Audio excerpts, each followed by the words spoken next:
Saudara yang kasih dalam Tuhan, hari ini kita akan berbicara tentang berpengharapan di tengah masa suram ya saudara ya. Nah saudara yang kasih dalam Tuhan, pengharapan itu penting sekali dalam kehidupan kita. Tadi kita nyanyikan juga di dalam Kristus ada pengharapan. Kenapa? Karena pengharapan itu Alkitab katakan begini. Pengharapan itu bagaikan sauh yang kuat, yang terlabuh ke dalam laut. Saudara yang kasih dalam Tuhan, sauh itu saudara tidak menghilangkan badai. Sauh itu tidak menghilangkan angin. Sauh itu tidak menghilangkan ombak. Enggak. Tetapi sauh itu saudara, kalau saudara bayangkan sebuah jangkar ya. Jangkar itu kan semacam kayak ada panah di samping kiri kanannya begitu saudara. Tetapi sauh itu dikehendaki adalah supaya ketika dilabuhkan ke dalam laut, tersangkut di batu karang sehingga kapal itu walaupun mengalami angin kencang, gelombang yang besar, badai dan sebagainya tetap pada posisinya. Amin. Tetap pada posisinya. Jadi jangkar itu tidak menghilangkan badai, angin dan gelombang. Tetapi jangkar itu membuat perahu itu, kapal itu tetap pada posisinya.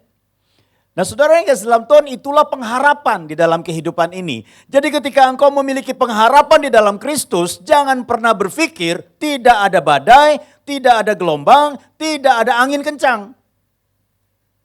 Bukan begitu. Tetapi sejauh mana kita melabuhkan pengharapan kita dan terkait dengan batu karang yang hidup yaitu Yesus Kristus, sejauh itu pula lah walaupun di sekeliling kita ada badai, gelombang, angin, kita tetap pada posisi percaya kepada Kristus. Katakan amin. Itu ya Tuhan kehendaki dalam hidup kita. Ya, jadi kita perlu mengerti dengan baik. Karena apa saudara? Karena banyak orang Kristen berpikir bahwa kalau ikut Kristus itu semuanya beres. Angin, gelombang, badai sudah tidak ada lagi. Tapi saya mau katakan pada saudara, apapun yang terjadi dalam dunia ini bisa kita hadapi, tetapi sejauh mana pengharapan kita tercacak. Sejauh mana pengharapan kita terkait ataupun juga sejauh mana pengharapan kita itu kita tanamkan di dalam batu karang yang hidup yaitu Yesus Kristus. Nah saudara yang kasih dalam Tuhan, kalau kita bisa melihat di dalam kitab Yeremia ini adalah kitab yang ditulis oleh Yeremia. Yeremia itu adalah seorang nabi yang dipanggil sejak muda saudara. Dia adalah keluarga imam, tinggal juga di wilayah tempat di mana para imam tinggal. Di Anatot namanya. Nah saudara yang kasih dalam Tuhan, ayahnya adalah seorang imam. Tetapi Yeremia ini mendapatkan panggilan sebagai seorang nabi. Saudara tahu berapa lama dia menjadi seorang nabi? 40 tahun. Dalam kurun waktu 5 pemerintahan pergantian raja di Yehuda. Saudara yang kasih dalam Tuhan, kalau kita bisa melihat bahwa kerajaan Israel itu terpecah menjadi 2. Kerajaan Israel utara itu adalah ibu kotanya Samaria. Dan itu terdiri dari 10 suku.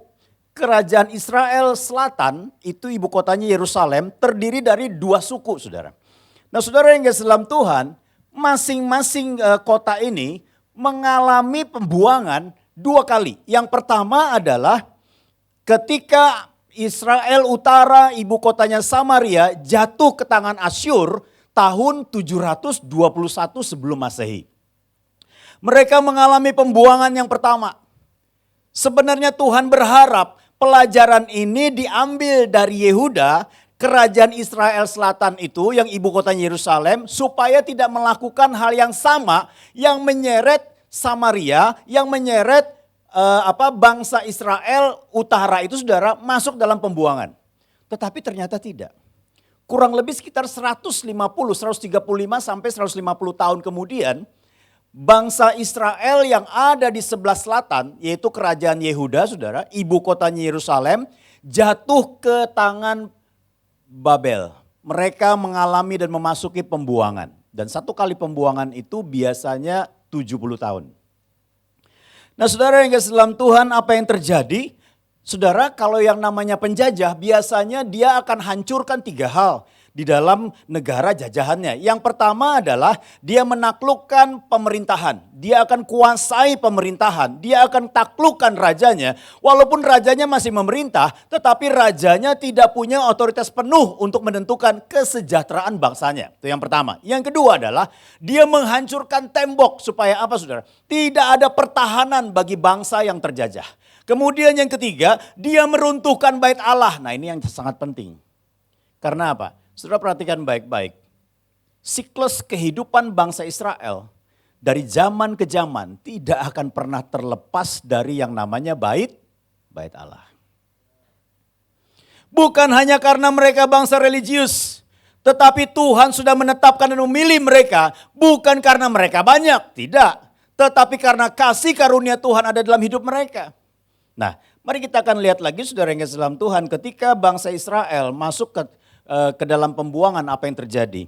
Tidak semua bangsa Israel dibawa ke dalam pembuangan. Ada yang tinggal di Yerusalem. Kalau di dalam Yeremia ini adalah pembuangan yang kedua yang dialami oleh kerajaan Yehuda.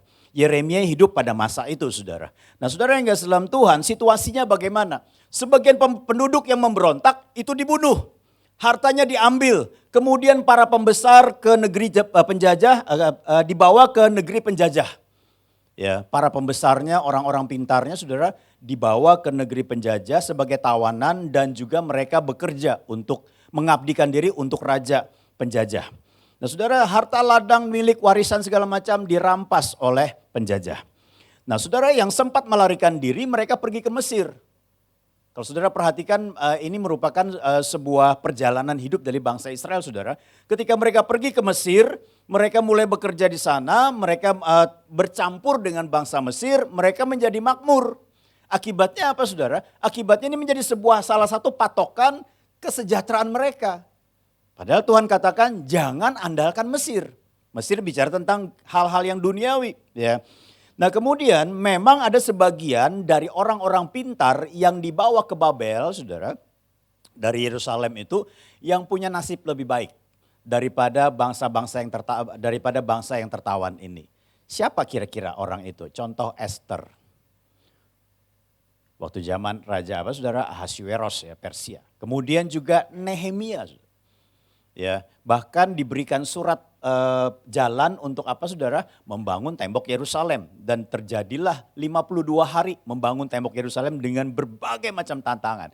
Kemudian saudara masih ingat tokoh-tokoh di dalam kitab Daniel. Daniel, Sadrah, Mesah, Abednego adalah bagian dari orang-orang yang dibawa ke Babel sebagai orang-orang pintar, orang-orang cerdas, orang-orang yang bijaksana yang membantu kerajaan Babel.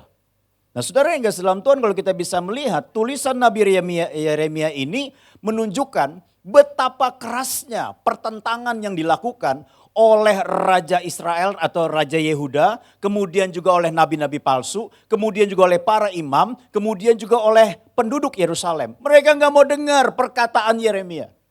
Saudara tahu Yeremia tadi saya katakan 40 tahun saudara. Pelayanannya penuh dengan penderitaan. Rektor saya bilang begini. Nabi zaman dulu menderita tetap mau jadi nabi. Ya kan? Mau nyampein suara Tuhan kepada raja. Raja bilang enggak usah disampaikan, suruh aja dia duduk di pos penjagaan. Bermalam berhari-hari di situ saudara. Bahkan dimasukkan ke dalam sumur. Bahkan segala penderitaan dilakukan untuk Yeremia. Ya. Karena apa? Mereka enggak mau dengar suara Tuhan. Karena tiap kali dengar suara Tuhan suaranya pasti enggak enak. Ya karena memang pada saat itu mereka memberontak dan penyembah berhala. Saudara perhatikan baik-baik, tetapi Yeremia tetap menyampaikan suara Tuhan, tetap menyampaikan suara Tuhan. Kalau nabi sekarang, wah, diundang pelayanan bisa saja, wah, mintanya first class, hotel bintang 5, gitu saudara ya kan? Ya kan, kalau enggak, wah repot nih, ya kan? Kalau nubuatan pun juga dilihat-lihat gitu saudara ya. Ya. Kalau misalnya sama orang biasa, nubuatannya pendek. Tapi kalau sama orang yang tajir, wah, nubuatannya panjang saudara ya kan? Sampai meliputi anak cucu mantu segala macam.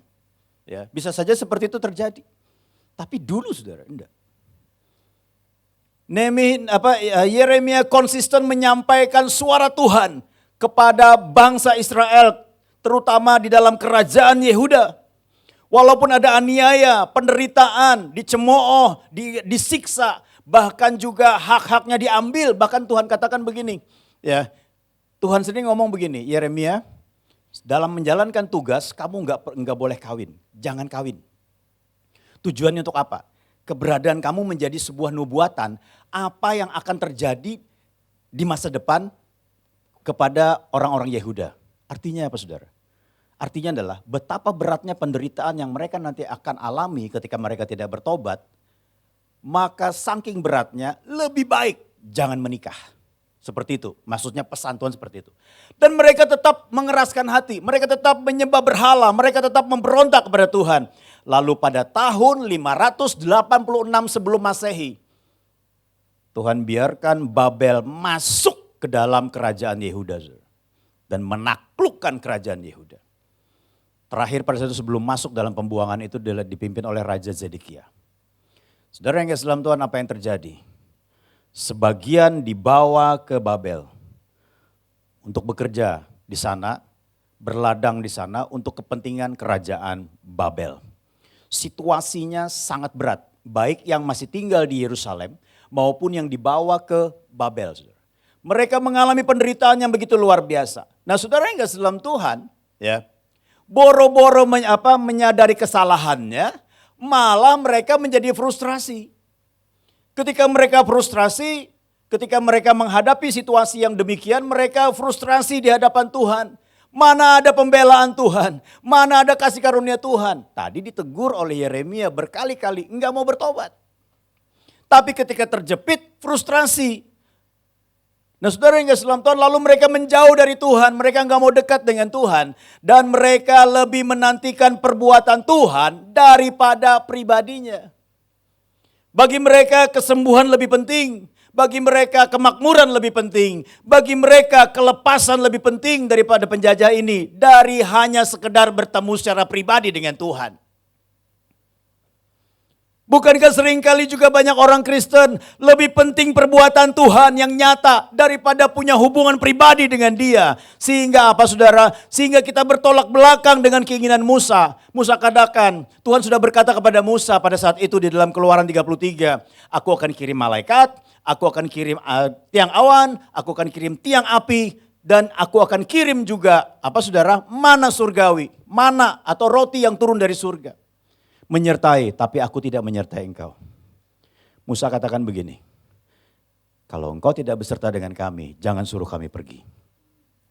Tapi ini enggak, mereka lebih menantikan perbuatan Tuhan. Wajar enggak saudara, kalau orang mengalami kesengsaraan, dia pengen cepat keluar dari kesengsaraan itu. Wajar? Wajar. Tapi kalau hal itu tidak diimbangi dengan melekatkan pribadi kita dengan Tuhan, saya katakan ini tidak wajar dalam iman kita.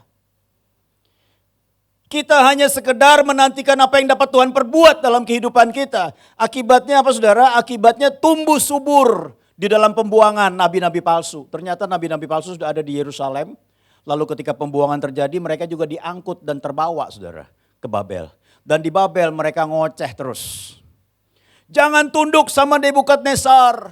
Karena 2 tahun ke depan akan terjadi kelepasan. Akan ada damai sejahtera. Tuhan katakan, aku tidak berfirman melalui mereka. Tuhan katakan, tunduklah kepada Nebukadnezar. Supaya apa? Supaya engkau belajar menjadi bijak. Supaya engkau belajar untuk menghargai Tuhan. Supaya engkau belajar untuk mencari Tuhan. Tapi nabi-nabi palsu berkata, tidak, itu bukan suara Tuhan. Karena Yeremia yang ngomong seperti itu. Tidak. Bukan suara Tuhan. Saudara yang kasih dalam Tuhan, dengar baik-baik. Jangan hanya mau mendengar firman Tuhan yang kita mau dengar saja. Dengarlah firman Tuhan yang Tuhan mau katakan kepada kita. Amin saudara.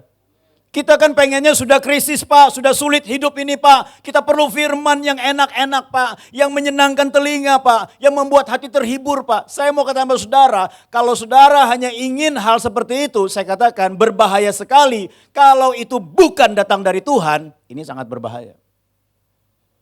Akibatnya bangsa Israel, bangsa Yehuda, suku Yehuda ini saudara, mereka mulai mengangan-angankan 2 tahun lagi kita bebas loh. Ada penyertaan Tuhan loh dalam hidup kita. Oh pokoknya Tuhan akan membuat suasana damai. Tuhan katakan tidak, aku tidak berbicara melalui nabi-nabi palsu ini. Aku berbicara melalui Yeremia. Dan Tuhan katakan apa? Nanti kita akan baca firman Tuhannya. Berapa lama saudara? 70 tahun. Ya. Terus peramal. Wah, pelayanan peramal hidup saudara. Peramal buka konter laku keras. Iya kan? Wah, mereka meramalkan. Wah, kalau ini sih kita nanti ini tahun depan ini nanti akan ada ini nih, akan ada ini nih, akan ada ini. Lalu juga muncul mimpi-mimpi saudara. Tukang-tukang mimpi. Wah, saya mimpi nih. Ada kebebasan. Wah, saya mimpi nih. Nebukadnezar tiba-tiba tewas. Saya mimpi nih. Macam-macam. Lalu mereka mulai mencari penyembahan Tuhan alternatif. Di antaranya adalah manusia seperti raja, imam, dan nabi palsu. Saudara yang kasih dalam Tuhan. Dalam masa-masa terjepit, orang seringkali juga sampai mengkultuskan hamba Tuhan. Ini berbahaya sekali. Amin. Jangan pernah kultuskan hamba Tuhan. Katakan amin. Walaupun khotbahnya bagus, penampilannya oke. Karena apa saudara? Dia manusia. Mungkin sebelum dikultuskan, dia belum jatuh dalam dosa. Tapi ketika dikultuskan, jatuh dalam dosa. Bisa jadi seperti itu. Dalam masa pembuangan di Babel, Tuhan tetap berbicara kepada bangsa Yehuda untuk membangkitkan pengharapan bagi mereka. Saudara, ketika kita melihat dalam nubuatan itu, fungsi nubuatan yang Tuhan sampaikan, sebelum pembuangan, nubuatan itu sebagai peringatan. Dalam masa pembuangan, nubuatan-nubuatan yang disampaikan dalam masa pembuangan itu membangkitkan pengharapan. Pasca pembuangan ketika mereka keluar dari pembuangan dari Babel ataupun dari Asyur saudara. Tujuannya adalah supaya mereka membangun kembali kota yang mereka diami pada awalnya sebelum mereka diserahkan atau diceraiberaikan. Mari kita lihat dalam Yeremia 29 ayat 10 sampai dengan 14. Di sini dikatakan begini. Sebab beginilah firman Tuhan apabila telah genap, berapa? 70 tahun bagi Babel, barulah aku memperhatikan kamu, aku akan menepati janjiku itu kepadamu dengan mengembalikan kamu ke tempat ini. Dikatakan demikian, ini surat ditulis oleh Yeremia dari Yerusalem, saudara. Dikirim ke kerajaan Babel, ya, kepada bangsa yang tertawan. Ayat 11, kita lihat sama-sama, sebab aku ini mengetahui rancangan-rancangan apa yang ada padaku mengenai kamu. Demikianlah firman Tuhan, yaitu rancangan damai sejahtera dan bukan rancangan kecelakaan. Untuk memberikan kepadamu apa? Hari depan yang penuh harapan. Dalam terjemahan yang lain dikatakan hari depan yang penuh dengan kemenangan. Kemenangan itu bukan karena berhasil menaklukkan Babel, enggak saudara. Kemenangan itu bukan karena kerajaan Babel ditaklukkan kembali oleh kerajaan Persia. Karena akan terjadi seperti itu. Saudara. Bukan itu. Kemenangan itu berbicara tentang apa? Ya, kemenangan itu berbicara tentang ketika engkau melalui masa pembuangan ini dengan sikap yang bijaksana, maka engkau akan mengalami kemenangan. Dalam hal apa? Hidupmu lebih mengerti apa yang Tuhan maksudkan. Karena apa dikatakan apa? Rancangan-rancangan yang ada padaku. Amin saudara. Kemenangan itu bukan bicara masalah doa terjawab, sakit sembuh, miskin jadi makmur. Bukan hanya itu. Kemenangan yang Tuhan kehendaki adalah kemenangan di mana melalui setiap proses kehidupan, hidup kita jauh lebih baik, hidup kita jauh lebih benar, hidup kita jauh lebih dekat dengan Tuhan. Katakan amin. Bukan hanya bicara keberhasilan. Saya katakan pada saudara, saya tidak membenci keberhasilan, enggak. Saya tidak membenci yang namanya berkat, enggak. Tapi kalau hanya sampai di situ, maka kita sebenarnya belum menjadi orang yang menang. Nah saudara, mari kita lihat. Dan apabila kamu berseru dan datang untuk berdoa kepadaku, maka aku akan mendengarkan kamu. Apabila kamu mencari aku, kamu akan menemukan aku. Apabila kamu menanyakan aku dengan segenap hati, aku akan memberi kamu menemukan aku, demikianlah firman Tuhan. Dan aku akan memulihkan keadaanmu dan akan mengumpulkan kamu dari antara segala bangsa dan dari segala tempat kemana kamu telah kucerai-beraikan. Demikianlah firman Tuhan, dan aku akan mengembalikan kamu ke tempat yang dari mana aku telah membuang kamu. Berarti apa? Tuhan sedang membangkitkan pengharapan bagi bangsa Israel, bangsa Yehuda. Untuk percaya bahwa suatu ketika sesuai dengan penetapan Tuhan, bukan penetapan nabi palsu. Penetapan Tuhan bukan keinginan manusia. Penetapan Tuhan bukan hitung-hitungan dan ramalan para peramal. aku akan kembalikan engkau. Nah saudara, kalau kita bisa lihat di sini ya. Tuhan ingin mereka tetap berpengharapan di tengah masa suram. Bagaimana caranya? Yang pertama, bangun penghidupan yang layak. Saya waktu baca ini agak bingung juga saudara. Kan bingungnya begini. Ya, biasanya kan saudara ya, biasanya begini. Biasanya kalau orang mau membangun pengharapan itu kan pasti tujuannya ke Tuhan dulu nih. Ya kan? Saya melihat susunan yang dibuat di dalam pasal ini saudara, ini berbeda. Bedanya apa? Nah ini yang pertama, bangun penghidupan yang layak. Dikatakan dalam ayat 4 sampai dengan 7, beginilah firman Tuhan semesta alam, Allah Israel kepada semua orang buangan yang diangkut ke dalam pembuangan dari Yerusalem di Babel. Dirikanlah rumah untuk kamu diami, buatlah kebun untuk kamu nikmati hasilnya. Ambillah istri untuk memperanakan anak laki-laki dan perempuan. Ambilkanlah istri bagi anakmu laki-laki dan carikanlah suami bagi anakmu perempuan. Supaya mereka melahirkan anak laki-laki dan perempuan agar di sana kamu bertambah banyak dan jangan berkurang. Usahakanlah kesejahteraan kota kemana kamu aku buang dan berdoalah untuk kota itu kepada Tuhan sebab kesejahteraannya adalah kesejahteraanmu. Kok yang namanya penghidupan jauh lebih penting sepertinya daripada Tuhan? Saudara yang kasih dalam Tuhan begini. Waktu mereka memasuki pembuangan, saya percaya mereka mulai tercelik. Ternyata dari pemberontakan dan penyembahan berhala ada penghakiman. Setuju gak saudara? Setuju ya? Ketika orang menyadari hal itu saudara, saya percaya apa yang paling pertama dia cari? Tuhan. Setuju gak? Tuhan saudara ya kan? Tapi tujuannya bukan untuk cari pribadi Tuhan. Tadi saya katakan mereka cari Tuhan, cari perbuatannya. Bukan cari Tuhan secara pribadi, bukan membangun persekutuan secara pribadi. Lalu yang kedua saudara yang kasih dalam Tuhan, ketika mereka berusaha untuk mencari perbuatan Tuhan, Tuhan katakan enggak semudah itu, enggak sesebentar itu seperti yang dikatakan Nabi palsu, 2 tahun ke depan akan terjadi pembebasan, bukan itu. Tapi 70 tahun. Kalau dengar kayak gitu lemas gak saudara? Lemas saudara. Waktu awal-awal pandemik saudara ya kan, kita sering kali dengar gitu. Wah dampak ekonomi dan juga dampak masalah keuangan negara akan terpengaruh sampai 20 tahun ke depan ketika mengalami pandemi. Wah kita jadi ciut. Oh banyak orang mulai berspekulasi. Wah jangan-jangan ini bangkrut nih negara dan sebagainya. Ya, walaupun faktanya memang ada negara-negara yang sudah bangkrut saudara ya. Tetapi saya mau katakan saudara dengar baik-baik. Ketika mereka menghadapi seperti itu. Wah 70 tahun masih lama ya kan. Akibatnya apa saudara? Akibatnya mereka sibuk menyesali nasib mereka. Akibatnya mereka sibuk menyalahkan situasi, sibuk menyalahkan diri sendiri, bahkan sibuk menyalahkan Tuhan. Nah ini yang bocenglinya manusia terkadang sudah gitu ya. Lagi berbuat dosa happy, ditegur nggak mau. Tapi ketika ada penghakiman, ngoceh ngomel-ngomel sama Tuhan. Saya percaya di sini nggak ada. Gak ada ya, puji Tuhan ya, amin saudara ya. Karena kan kita bukan di pembuangan saudara ya. Ya, baik kita balik lagi saudara ya kan. Nah saudara yang gak dalam Tuhan, mereka berfokus kepada hal itu. Mereka berfokus kepada Tuhan, tapi untuk apa saudara? Untuk menyalahkan Tuhan gitu saudara. Untuk menantikan perbuatan Tuhan. Akibatnya Tuhan bicara melalui Yeremia gini, udahlah gini aja. Alihkan dulu perhatian mereka. Sekarang gini. Pahami bahwa kenyataannya kamu masuk dalam pembuangan. Itu yang pertama. Yang kedua 70 tahun. Itu Tuhan yang ngomong. Artinya saudara ya.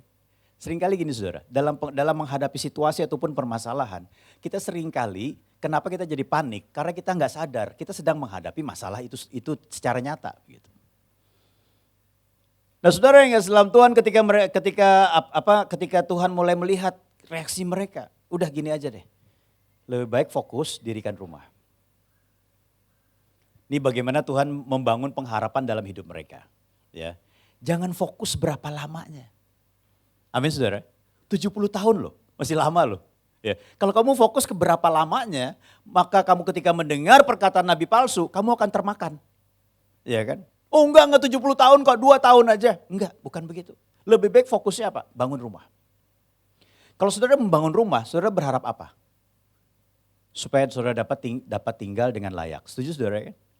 Kemudian yang kedua membuat kebun. Di sini dikatakan begitu. Saudara kalau saudara membuat kebun, saudara berharap apa? Di situ dikatakan apa? Supaya engkau bisa menikmati hasilnya.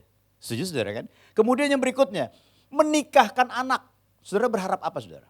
Berharapnya apa? Mendapat keturunan bertambah banyak. Tadi dikatakan firman Tuhan. Lalu apa? Mengusahakan kesejahteraan kota. Saudara berharap apa dari hal itu? Harapannya adalah supaya ketika kita tinggal di kota itu ada kesejahteraan dan perlindungan Tuhan di dalamnya. Amin saudara. Saudara perhatikan baik-baik ya. Ketika saudara memiliki pengharapan ini, fokus saudara berubah nggak? Dari 70 tahun yang menyesakkan gambarannya saudara. Sekarang mulai berharap, mulai ada pengharapan. Saya merenungkan firman ini sudah sampai dari pagi tadi. Bagaimana Tuhan itu mengalihkan fokus kita dari hanya berfokus kepada penghakimannya yang menyakitkan, menyengsarakan, menderita. Berfokus kepada membangun pengharapan di dalam dia dan caranya tuh bijaksana sekali. Mulai apa? Udahlah, jangan terlalu banyak berpikir dengan berapa lamanya. Jangan terlalu peduli dengan perkataan nabi-nabi palsu yang tidak teruji itu. Peramal-peramal dan mimpi-mimpi. Udah pokoknya dengerin firman Tuhan. Nah sekarang kamu bangun kehidupan kamu. Amin saudara. Saya menemukan kebenarannya di sini. Ketika kita hanya berfokus kepada permasalahan hidup kita. Maka yang muncul keluh kesah. Yang muncul mengasihani diri. Yang muncul sibuk menyalahkan. Tapi mulai belajar kita melihat bahwa memang ada permasalahan, memang ada krisis, memang ada resesi.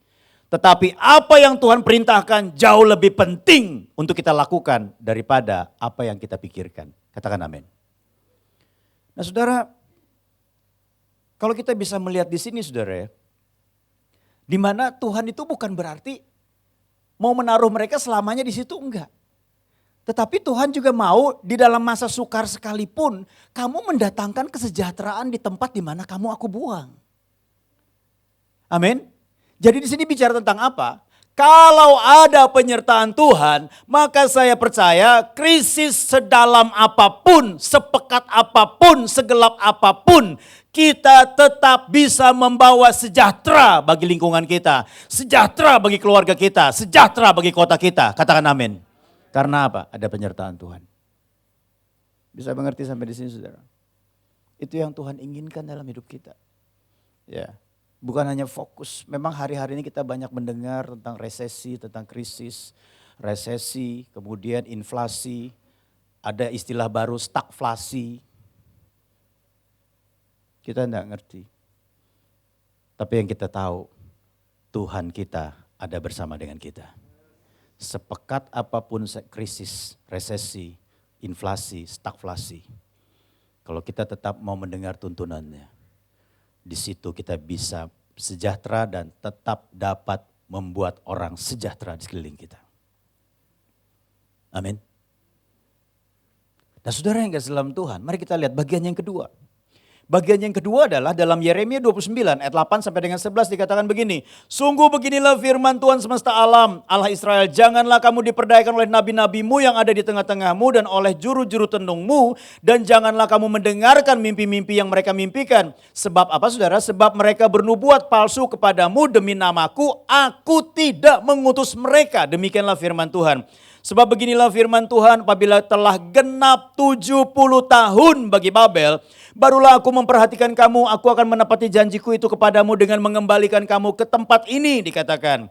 Ayat 11 terkenal sekali. Sebab aku ini mengetahui rancangan-rancangan apa yang ada padaku mengenai kamu. Demikianlah firman Tuhan, yaitu rancangan damai sejahtera dan bukan rancangan kecelakaan, untuk memberikan kepadamu hari depan yang penuh harapan.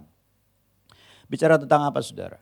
Bicara tentang kalau saudara mau mengetahui, menghadapi yang palsu, saudara perlu mengetahui dan juga mengenal yang asli. Artinya apa? Artinya ketika engkau memasuki masa krisis, ketika engkau memasuki masa yang tidak menyenangkan, yang menyengsarakan, akan banyak suara yang muncul. Ada suara yang membangkitkan pengharapan, ada juga suara yang membangkitkan pengharapan semu atau palsu. Ada juga suara yang membangkitkan semangat, tapi ada juga suara yang mendatangkan semangat untuk mengalami pemberontakan karena kita mau meninggalkan Tuhan, karena kita pengen cepat selesai masalah itu. Ya. Nah saudara, di sini Tuhan katakan, jangan dengarkan perkataan mereka. Karena apa? Aku tidak pernah berbicara atas namaku melalui mereka. Makanya saya mau katakan kepada saudara, mari belajar berfokus kepada kebenaran firman Tuhan, melampaui yang lain. Saudara boleh baca detik.com, saudara boleh baca berita-berita, saudara boleh lihat TikTok, Reels dan sebagainya. Semuanya ada, berita apapun ada. Bahkan yang lagi digoreng ini hubungan Indonesia dengan Australia karena Pulau Pasir. Dan juga hubungan Indonesia dengan Malaysia. Digoreng terus nih. Apa kita mau lihat itu sebagai sebuah ancaman? Atau kita nggak peduli, atau kita menjadi pendoa bagi perdamaian bangsa ini. Itu pilihan kita. Amin saudara. Dan tidak bisa dipungkiri berita-berita itu disodorkan kepada kita setiap hari. Amin.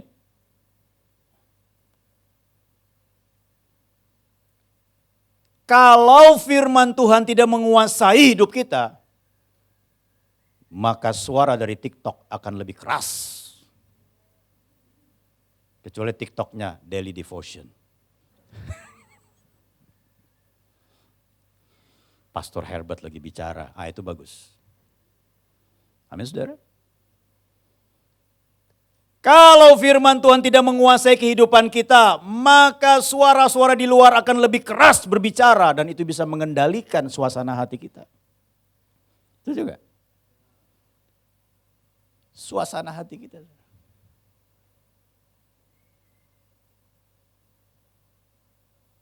Ketika engkau dengar firman Tuhan, apa yang engkau inginkan? Tangkap apa yang Tuhan katakan. Kemudian yang berikutnya, yang ketiga adalah, kita akan lihat bersama-sama saudara. Yang ketiga kita akan lihat bangun hubungan dengan Tuhan. Nah di sini, saya lihat ini jadi urutan yang terakhir gitu saudara. Dalam ayat yang ke-12 sampai dengan 14, kalau saudara pelajari perikopnya gitu ya kan. Saudara pelajari perikopnya ini saudara, ini yang jadi yang terakhir, dikatakan apa? Dan apabila kamu berseru dan datang untuk berdoa kepadaku, maka aku akan mendengarkan kamu. Apabila kamu mencari aku, kamu akan menemukan aku. Apabila kamu menanyakan aku dengan segenap hati, aku akan memberi kamu menemukan aku. Demikianlah firman Tuhan dan aku akan memulihkan keadaanmu. Perhatikan saudara ya.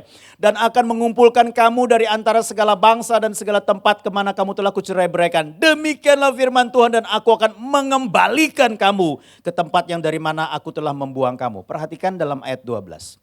Dan apabila kamu berseru dan datang untuk berdoa kepadaku.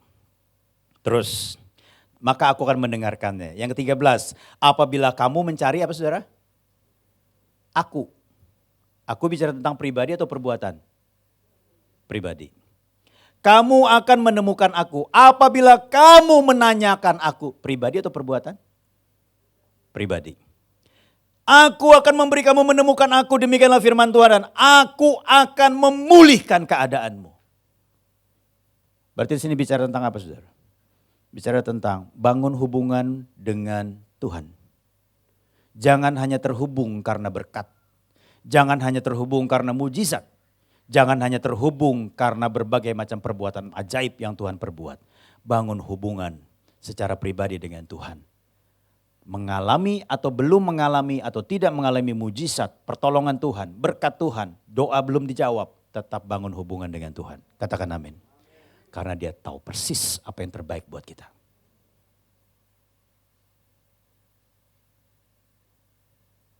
Inilah yang Tuhan cari dalam kehidupan mereka.